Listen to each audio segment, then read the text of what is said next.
बेरंग होली। सुबोध ने इस बार भी होली के पहले गांव जाने का प्रोग्राम बना लिया था। उसने अपनी पत्नी सौम्या से अपने दिल की बात बताई। देखो, 10 दिन के बाद होली है, हमें गांव चलना है। गांव की होली में बड़ा मजा आता है। अबीर गुलाल और रंगों की अलवेली बहार, फगुआ का गाना, भांग पीना और पिलाना, एक दूसरे को रंग से सराबोर कर देना, ये सब कुछ सिर्फ गांव में ही देखने को मिलती है। होली की आड़ में लोग रंग लगाते लगाते छेड़छाड़ भी करते हैं और औरतों के साथ गलत हरकतें भी करते हैं। मैंने होली के बहुत सारे किस्से सुने हैं। मेरा मन तो गांव चलने को नहीं कर रहा है। अरे सौम्या, तुम कहाँ सुनी सुनाई बातों पर यकीन करने लगी हो? हमारे गांव में ऐसी बात नहीं होती। एक दूसरे पर रंग फेंकना, पिचकारी चलाना अलग बात है, कोई गलत हरकत नहीं होती। हमारे घर में तो गुजिया और गुलाब जामुन भी बनती है। मैं तो भांग के नशे में 10-15 गुजिया और गुलाब जामुन अंदर कर लेता हूँ। तुम भी खाओगी तो भूल नहीं पाओगी। हाँ ठीक है, मैं गांव चलने के लिए तैयार हूँ, लेकिन सबके साथ होली नहीं खेलूंगी। हाँ, आपके साथ जरूर खेलूंगी। ये तो बड़ा अच्छा हुआ कि तुम तैयार तो हुई। इस बार तुम्हारी हमारे गांव की पहली होली होगी। 2 दिन के बाद सुबोध और सौम्या गांव पहुंच गए। सुबोध के 2 मित्र मुन्नू और पन्नू रास्ते में मिल गए। भैया नमस्ते। भाभी जी, आपको डबल नमस्ते। बड़े सही मौके पर आप गांव आई हो। इस बार हमारे प्यार का भी रंग देख लेना। ऐसा चढ़ेगा उतरेगा नहीं। जो मजा हमारे साथ आएगा वो भैया भी नहीं दे पाएंगे। अरे तुम लोग शुरू हो गए। सौम्या, ये लोग तुम्हारे देवर हैं, मजाक कर रहे हैं। गांव में देवर भाभी के मजाक का चलन है। ठीक है, मन्नू और पन्नू होली पर मिलते हैं। अरे हम लोग खुद ही धमक पड़ेंगे, रंग भी लगाएंगे, गुजिया भी खाएंगे।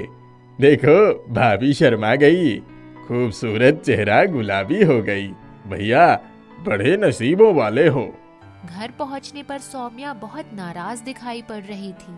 सौम्या, क्या हुआ? तुम बहुत नर्वस हो गई हो। मुझे यह गांव वाले सही नहीं लगे। इनकी नियत और नजर दोनों ही अच्छी नहीं है। भाभी माँ समान होती है। मुझे मजाक पसंद नहीं। एक बात ध्यान रखना, आपको होली जितनी खेलनी है खेलिए, लेकिन मैं नहीं खेलूंगी।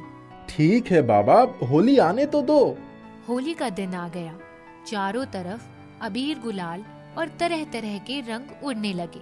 लोग भांग भी पीने लगे। मन्नू और पन्नू दोनों ने ठेके से शराब के पाउच ले लिए और एक जगह बैठकर पीने लगे। उन्होंने एक कोल्ड ड्रिंक की बोतल में शराब मिलाकर साथ में ले लिया। भैया आज मजा आएगा। बीच बीच में गुलाबी कोल्ड ड्रिंक पीते रहेंगे। सबकी नजर में कोल्ड ड्रिंक होगी और हम अंगूर के पानी का मजा लेंगे। अरे नहीं भौजी, सौम्या के गालों पर गुलाल मलना है। अभी हम लोगों के हत्थे पड़ी नहीं है। सुबोध भैया भोले हैं, पर भौजी बड़ी तेज है, बड़ी हसीन भी लगती है। चलो आज मजा आएगा। पहले मैं पकड़ लूंगा, तब तुम गुलाल मल लेना। इसके बाद मेरा नंबर भी लगा देना। दोनों रंग लेकर गांव की तरफ निकल पड़े। एक गरीब मजदूर की पत्नी दुलिया दुकान पर सामान लेने जा रही थी। दोनों ने उसे घेर लिया। अरे भौजी, तनी रुक जाओ, हम भी रंग खेल ले। आज मौका मिला है, यह मौका कहाँ मिलता है। अरे हमारा तो हक बनता है, देवर हैं तुम्हारे, हमसे भी रंग लगवा लो। नहीं नहीं, हमको परेशान मत करो, हम जरूरी सामान लेने जा रहे हैं। अरे हमसे ज्यादा जरूरी क्या हो सकता है? दवाई लेने जा रही हूँ। मुन्नी के बाबू बहुत बीमार हैं। मर्द बीमार हो तो होली भी नहीं अच्छी लगती। अरे पन्नू मन्नू, तुम लोग जबरदस्ती वाली होली खेलना चाहते हो। बेचारी जब दवाई लेने जा रही है तो उसे जाने दो। बहुत होली खेलने का शौक है तो हमारे साथ खेल लो। अरे तुम्हारे साथ क्या मजा आएगा, सारा मूड बिगड़ जाएगा। यह कहो तुम्हारा नशा उतर जाएगा। बस मेहरा की तरह मेहराई करते रहो। तुम्हारी नस नस पहचानता हूँ, तुम्हें और तुम्हारे खानदान दोनों को जानता हूँ।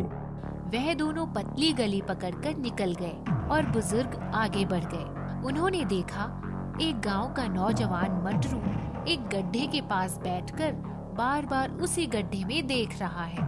अरे मटरू, क्या देख रहे हो गड्ढे में? काका देख लो, ये गड्ढा बहुत गहरा है, बहुत ही डीप है। आप तो समझ गए ना? नहीं समझा, क्या कर रहे हो?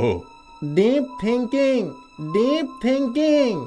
अच्छा ठीक है, तुम करो deep thinking, I am going.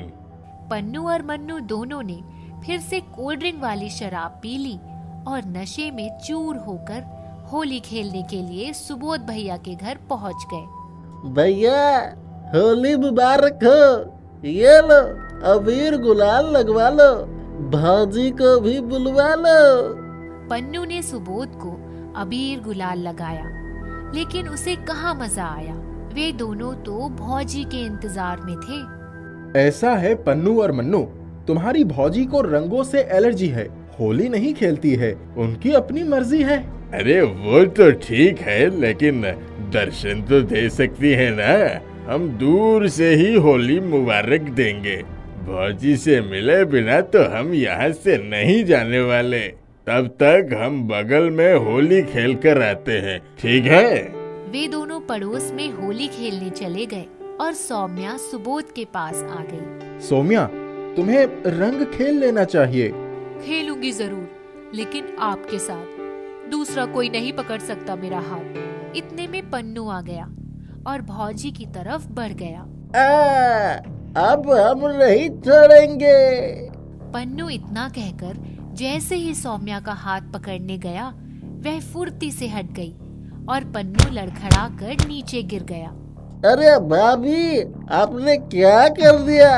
अपने देवर को ही गिरा दिया है? तुम पहले से ही गिरे हुए हो। तुमने शराब पी रखी है। शराब के नशे में मेरे घर में कदम रखने की तुम्हारी हिम्मत कैसे पड़ी? पन्नू को ऐसा लगा जैसे उसे किसी ने जोरदार चाटा मार दिया हो। मन्नू भी पीछे खड़ा होकर सब कुछ देख रहा था। सौम्या का तेवर देखकर उसकी भी हिम्मत नहीं पड़ी। भौजी, माफ कर दो, गलती हो गई।